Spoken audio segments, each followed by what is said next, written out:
कपड़े धोने वाली बहू। शादी के पहले से ही विभा को कपड़े धोने का बड़ा शौक था। कभी नल के नीचे तो कभी तालाब के पास। अरे मेरी नीली वाली लुंगी नहीं दिख रही है। विभा की अम्मा, कहाँ रखी है लुंगी? अरे वो तो विभा ने परसों ही धोकर रखी थी आपकी अलमारी में, देखो वहीं होगी। वो ना मैंने आज धो दी, मुझे लगा कि गंदी हो गई होगी। अरे कैसे गंदी हो गई थी? उसे तो मैंने पहना भी नहीं। हे भगवान, इस लड़की के कपड़े धोने की आदत से परेशान हो गया हूँ मैं। जितना तो घर में राशन नहीं आता, उससे कहीं ज्यादा डिटर्जेंट पाउडर का खर्चा है। इसकी शादी करवा दो, शादी जाए अपने घर में ही करे काम, फिर चाहे घर के कपड़े धोने हो या पूरे गांव के। हाँ ठीक बोल रही हूँ, देखता हूँ मैं कोई लड़का। वो दिन भी आ जाता है जब विभा को देखने लड़के वाले आ जाते हैं। लड़की मुझे अच्छी लगी। होने वाली सास कहती है, बेटी अगर कुछ पूछना है तो पूछ लो। वैसे तो हमारी लड़की बहुत ही शर्मीली है, जो बोल दो वो मान लेती है, इसे क्या पूछना होगा। अरे कैसी बात कर रही हो माँ, मुझे इन लोगों के घर रहना है, सवाल तो कई है। हाँ हाँ बेटा, पूछ लो ना, क्या पूछना है। आप लोगों के घर कपड़े कौन धोता है? सास का मुंह बन जाता है। देखो, अगर तुम ये कहना चाहती हो कि तुम्हें कपड़े धोने नहीं आते तो सुन लो, कपड़े मैं ही धोती हूँ, लेकिन तुम्हारे आ जाने के बाद मैं रुमाल तक नहीं धोऊंगी। अरे चुप रहना भाग्यवान, बहू बेचारी घर आई नहीं, उसे डराना शुरू कर दिया। वो क्या है ना बिटिया, अभी तक तो ये कल्लू की माँ ही धोती थी, लेकिन अब तुम्हारे पापा तो दहेज में वॉशिंग मशीन देंगे ही। तभी विभा की माँ बोल पड़ती है, सवाल भी पूछा तो क्या। वैसे भाई साहब, मशीन की तो फिर भी कपड़े धोने की कैपेसिटी होती है। मतलब जो बिटिया दे रहे हैं ना विभा, इसे कपड़े धोने का बहुत शौक है। ये आप लोगों के क्या, आस पड़ोस गांव मोहल्ले सबके कपड़े धो दे और उफ तक ना करे। बाहर देखा नहीं आपने कितने कपड़े सूख रहे हैं? सब हमारी बिटिया ने ही तो धोए हैं। बस भी करो ना माँ, शर्म आ रही इतनी तारीफ सुनकर। और तो और एक दाग निकाल कर दिखाओ तो मान जाओ। हाँ अच्छा, माफ करना बेटा, मैंने गलत समझा। हमें तो रिश्ता बहुत पसंद है। और ऐसे जुड़ जाता है रिश्ता कपड़े धोने का शौक रखने वाली विभा का। उसकी शादी हो जाती है कोयला फैक्ट्री में काम करने वाले कल्लू के साथ। शादी के बाद अचानक विभा चिल्लाती हुई सास के पास आती है। सासू माँ, अरे सासू माँ कहाँ है आप? ये तो धोखा है, धोखा दिया आप लोगों ने मुझे। इसे ससुर के चक्कर के बारे में पता चल गया। अरे तो उसमें तुझे क्यों धोखा मिला है? अरे नल में पानी नहीं आता, कपड़े कैसे कब धुलेंगे? अच्छा, तू पानी नहीं आ रहा उसकी बात कर रही है। तो आपने क्या सोचा? कुछ नहीं। अच्छा, तेरी माँ ने कहा था कि कपड़े धोने का शौक है तुझे, याद आया मुझे।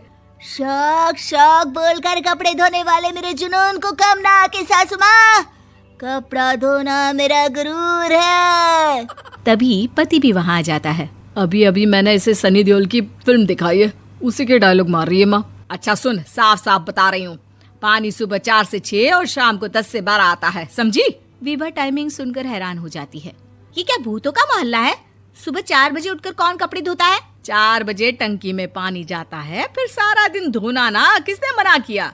अरे कैसी बात कर रही हैं? 200 लीटर की टंकी में कितने कपड़े धो लूंगी मैं? सुबह ही उठ जाऊंगी मैं। अब क्या था, विभा सुबह 4 से लेकर रात के 12 बजे तक कपड़े ही धोती रहती। एक रोज सास पड़ोस से निकलकर कहीं जा रही होती है कि साथ वाली कहती है, हाँ कल्लू की माँ, जरा ये बताओ कि 2 साड़ी है, 2 ब्लाउज और एक पेटीकोट और एक नाड़े वाला लंबा कच्छा।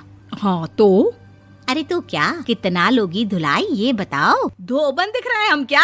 हमारे पति सरकारी नौकरी से अभी रिटायर हुए हैं और बेटा सुपरवाइजर है कोयला फैक्ट्री में। धोबन समझ रखा है हमें?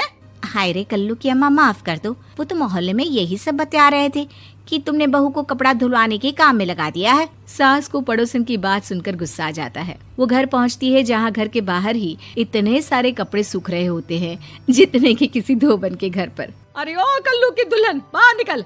माँ जी यहीं आ जाओ, बाथरूम में चादर धो रहे हैं हम। अरे अभी हम धोते हैं, तुमको बाहर निकलो। ये आस पड़ोस वाले बोल रहे हैं कि हम बहू से कपड़े धुलवा कर उसे कपड़ा धोने वाली बना दिए हैं। अरे छोड़ो ना माँ जी, किन लोगों की बातों में आती हो? आस पास के लोगों का तो काम ही होता है कि वो किसी तरह सास बहू को लड़ा दे। बहू सारे घर के कपड़े धोती है, ये क्या कम है? बोलिए।